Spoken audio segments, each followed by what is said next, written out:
മലപ്പുറത്ത് CITU ചുമട്ടുതൊഴിലാളികളുടെ ഭീഷണിയെ തുടർന്ന് സ്ഥാപനം പൂട്ടി ബോർഡ് വെച്ച് വ്യാപാരി കൂലി കൂട്ടി ചോദിച്ചതോടെയുണ്ടായ തർക്കം കാരണം ലോഡ് ഇറക്കാതെ 4 ലോറികൾ തിരിച്ചയച്ചിരുന്നു. മലപ്പുറം വണ്ടൂരിൽ 2.5 വർഷം മുൻപ് തുടങ്ങിയ ടൈൽസ് ഷോപ്പ് ഹജർ സ്റ്റോൺ ആണ് ഉടമ പൂട്ടിയത്.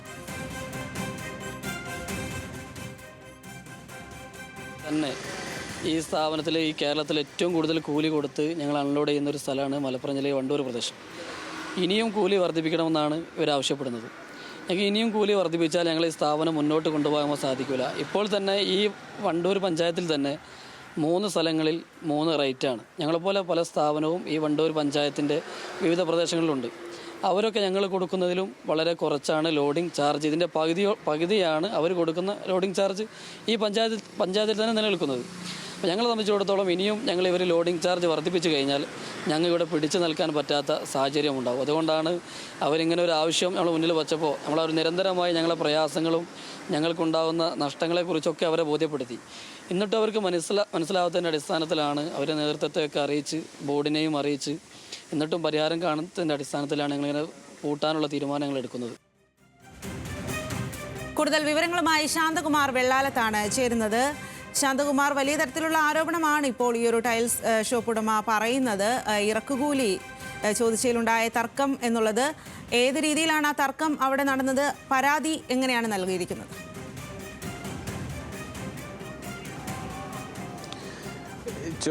ഈ ചുമട്ടുതൊഴിലാളികളുടെ ഇറക്കുകൂലിയിലെ തർക്കം തന്നെയാണ് ഈ കട പൂട്ടുന്നതിന് കാരണമായത് എന്ന് സൂചിപ്പിച്ചുകൊണ്ട് തന്നെയാണ് കടയ്ക്ക് മുന്നിൽ ഒരു ഫ്ലക്സ് ബോർഡ് തന്നെ സ്ഥാപിച്ചിരിക്കുന്നത്.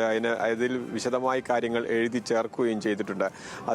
അത് തന്നെയാണ് ഏറ്റവും പ്രധാനപ്പെട്ടതും. കാരണം ഒരു സ്ഥാപനം നടത്തിക്കൊണ്ടുപോകാൻ കഴിയാത്ത വിധത്തിൽ ചുമട്ടുതൊഴിലാളികൾ ഭീഷണിപ്പെടുത്തുന്നു, ഇല്ലെങ്കിൽ അമിതമായി കൂലി ചോദിക്കുന്നു എന്ന് തന്നെയാണ് ഈ കടയുടമയുടെയും ആരോപണം. അദ്ദേഹത്തിന് 13 കടകൾ കേരളത്തിൽ ഉടനീളമായി പലയിടങ്ങളിലായിട്ടുണ്ട്. അവിടെ ഒന്നുമില്ലാത്ത അത്ര ഇറക്കുകൂലിയാണ് ഈ വണ്ടൂരിലെ കടയിൽ സാധനങ്ങൾ ഇറക്കുന്നതിന് വണ്ടൂരിലെ ചുമട്ടുതൊഴിലാളികൾ വാങ്ങിക്കുന്നത് എന്നാണ് ആരോപണം ഉന്നയിക്കുന്നത്. അതിനെ പലതവണ ഇക്കാര്യങ്ങൾ അധികൃതരുടെ ശ്രദ്ധയിൽപ്പെടുത്തി, നേതാക്കന്മാരുടെ ശ്രദ്ധയിലൊക്കെ പെടുത്തിയെങ്കിലും കാര്യമായ ഒരു പ്രതികരണവും ഉണ്ടായില്ല. തുടർന്നാണ് ചുമട്ടുതൊഴിലാളിയുടെ ക്ഷേമ ബോർഡിനെ ഇക്കാര്യം രേഖാമൂലം അറിയിക്കുന്നു. തുടർന്ന് ക്ഷേമ ബോർഡ് ചെയർമാൻ ഈ സ്ഥാപന ഉടമയ്ക്കും അതുപോലെ തന്നെ ചുമട്ടുതൊഴിലാളികൾക്കും കത്തും നൽകിയിട്ടുണ്ട്, നോട്ടീസും നൽകിയിട്ടുണ്ട്. ഇത് ശാശ്വതമായി ചർച്ച ചെയ്ത് പരിഹരിക്കുന്നതുവരെ മറ്റ് നടപടികളിലേക്കൊന്നും പോകരുത് എന്നാണ് പറഞ്ഞത്. ആ കത്ത് ലഭിച്ചതിന് ശേഷവും 4 ലോഡ് സാധനങ്ങൾ വന്ന് അത് ഇറക്കാൻ കഴിയാത്ത സാഹചര്യമുണ്ടായി. വലിയ തുക കൊടുത്ത് ഈ ലോഡുകൾ ഇറക്കി ഇവിടെ വ്യാപാരം നടത്താൻ കഴിയില്ല എന്ന് തന്നെയാണ് അസീസ് പറയുന്നത്. കാരണം അത്രയ്ക്ക് വലിയ തുകയാണ് അവർ ആവശ്യപ്പെടുന്നത്. നേരത്തെ 290 രൂപയായിരുന്നു ഒരു ടൺ ഇറക്കാൻ ആവശ്യപ്പെട്ടിരുന്നെങ്കിൽ ഇപ്പോൾ 420 രൂപയാണ് ആവശ്യപ്പെടുന്നത് എന്നാണ് അസീസ് പറയുന്നത്. അത്രയും വലിയ തുക നൽകിക്കൊണ്ട് ഇങ്ങനെ ഒരു വ്യാപാരമായി മുന്നോട്ട് പോകാൻ കഴിയില്ല. തങ്ങൾക്ക് മറ്റ് 13 ഇടത്തും ഇല്ലാത്ത അത്ര വലിയ തുക നൽകേണ്ടി വരുന്നു. ഇങ്ങനെ വ്യാപാര സ്ഥാപനം കൊണ്ടുപോയി കഴിഞ്ഞിട്ടുണ്ടെങ്കിൽ അത് വലിയ നഷ്ടത്തിലേക്കാവും. അതുകൊണ്ട് തന്നെയാണ് ഇത് നിർത്തേണ്ട സാഹചര്യം ഉണ്ടായിരിക്കുന്നത്. ആ നിർത്തേണ്ട സാഹചര്യം എന്താണെന്നാണ് അദ്ദേഹം ഈ ഒരു ഫ്ലക്സ് ബോർഡ് തന്നെ സ്ഥാപിച്ചുകൊണ്ട് പൊതുജനത്തെയും മാധ്യമങ്ങളെയും എല്ലാം അറിയിക്കുകയും ചെയ്തിരിക്കുന്നത്.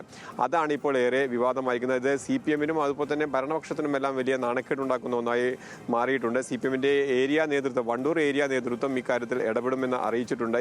ഈ ബോർഡ് സ്ഥാപിച്ചതിന് ശേഷമാണ് ഇക്കാര്യം പറഞ്ഞതെന്നാണ് ഏരിയ സെക്രട്ടറി സൂചിപ്പിച്ചത്. അതുകൊണ്ട് ഈ കാര്യങ്ങൾ ചർച്ച ചെയ്ത് പരിഹരിക്കുന്നതിനുള്ള ശ്രമം തുടരുമെന്ന് തന്നെയാണ് CPM നേതൃത്വവും പറയുന്നത്. സ്വാതി.